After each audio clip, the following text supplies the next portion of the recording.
May dugang 5 sa 6 ka mga kumbuyahan ang ginserbihan sang show cause order sa mga opisyales sang Social Security System sa Bacolod kaina sang aga. Sa atubang sang race team sang SSS, wala na paiway nga may pila ka mga empleyado nga nagpalabot sang reklamo kay hindi sila makaloan sa SSS. Bakit sa may loan may ano pa mga pending ang pending sa kalamang ngayon sa amo na nagkabulong.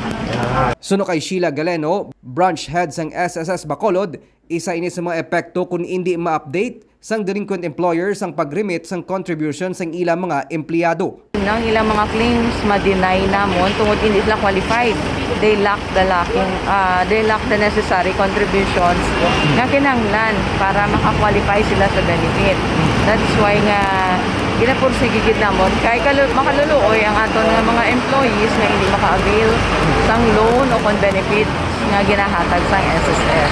Ang run after contribution evaders o kon race ang masupog ang ginapatuman sang SSS agud man mapalabot ang benepisyo para sa mga member employees kasubong na lang sang maternity kag sickness benefit kag loan. Pamaagi man ini agud mapaandaman ang mga employers nga wala nagarimit, delayed kag naga-underpayment pati na mga yadtong wala nagapa-register sa ilang mga negosyo kag mga empleyado sa SSS. Meron tayong nabisita na 6, pero siguro 2 or 3 doon meron tayong pending complaints coming from their employees. Siling ni Leilani Benedjan, Vice President sang Visayas West 1, sarang mapasakaan sang kaso nga pagsupak sa Republic Act 11199 o kon Social Security Act of 2018 ang mga employer nga mapaslawan mag-settle sa ila account pagkaligad sang 15 ka adlaw nga ginserbe ang show cause order. They need to reconcile first, then they have options wherein they can settle their delinquency amount.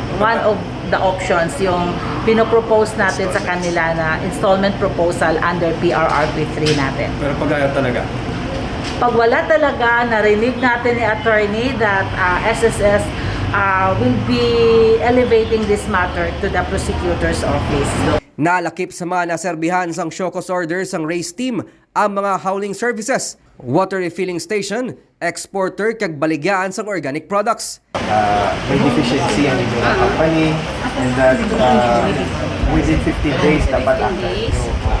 Kaya kung hindi, basi mapasaka-takasan na yun.